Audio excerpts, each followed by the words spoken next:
What's happening, guys? We're out here making a bunch of videos, giving you some great tips and pointers so we're making your game that much better for the 2022 season. And today I want to show you an awesome drill to rewire that synapse that goes from brain to muscle, okay? For some of you that are struggling with swing changes, this is the drill.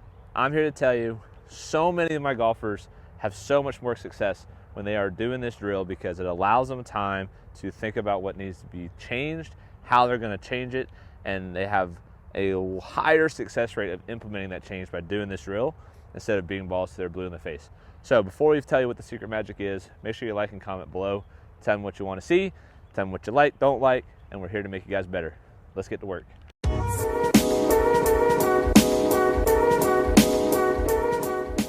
Okay guys, so here's the magic sauce, right? Call them freezer drills because we freeze at the top or we freeze at the position we want to change and then we hit our shot.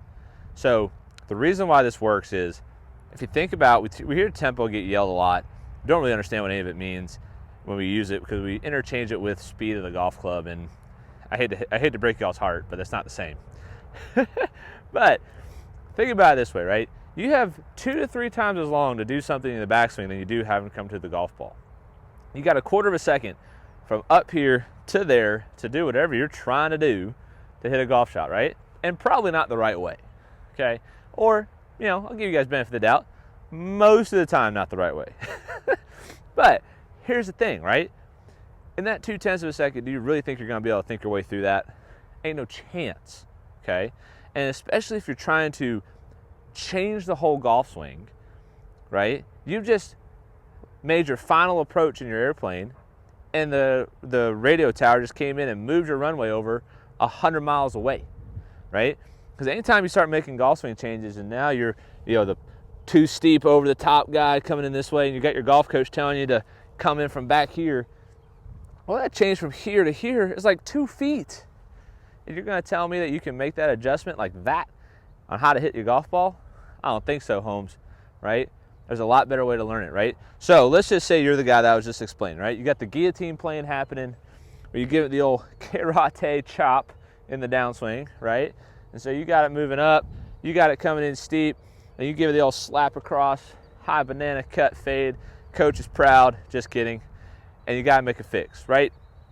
Well, you know, you're getting the foam noodle or whatever to get the golf club happening underneath, right? The problem is, it's kind of hard to make that adjustment, right? You're struggling with contact, you're struggling with where the club is in space, and you don't really know how to orient yourself back to the ball, right? So the feeling is you get set, and you get to that corrected position. Whatever it is, I don't care, doesn't matter. This is the new spot. It was here, now it's here, right? Now, once you get to that spot, you kind of hold it, check it out, make sure you're doing what your coach has asked, reset, turn and hit your golf shot. Right? That little moment break allows you to relax, take a breath, enjoy the new position. Make sure the new position is correct. So don't just stand there and go, yep, I think coach has me in the right spot. Crap, I'm not. And then you try and hit it, get addressed to the ball, take it into the backswing. Yep, that's what we're looking for. And hit your shot. So now, your brain can look back to the ball, go from the freeze, look back, there's my golf ball, and try to strike it from that new position without the motion. Now, in none of my freezer drills that I have my players do I encourage them to not swing aggressively. We are constantly putting the hammer down, and we are constantly trying to learn how to apply force and force application techniques. I am not a believer that swinging slower is the right answer, because it makes you have an excuse to hit it just as crappy, not as crooked. There's only one way to go fast. That kinematic sequence, slide, turn, jump, you got to do it the right ways. You got to pull on the golf club the right ways in order to produce. If you do it slow, you can do it wrong. Period, end of discussion. If you do it fast, you have to do it right. So, kind of give you a little demo of what that looks like. You get set. You find said position golf coach wants you to be in. Confirm, yes, looks good. There's my ball. Turn and hit, right? I'm in play. I'm good, I got the sensation, right? And then you get it back geared up, ready to go, set, turn and hit another.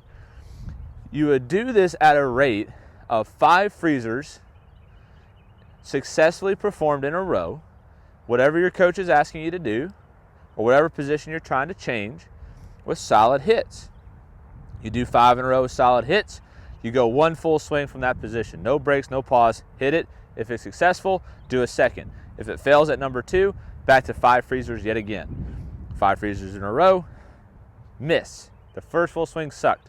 You're back to 5 in a row again. 5 freezers in a row, good shot, good shot, good shot, miss. Back to 5 freezers in a row. The goal here is to get 5 freezers in a row and then 5 successful shots in a row. They don't have to be perfect, straight. They just have to be solid. Once you've done 5 to 5 and you can make that happen, you don't need to do the freezer anymore because your brain's starting to understand it. But I would still encourage you to do freezers because it allows you to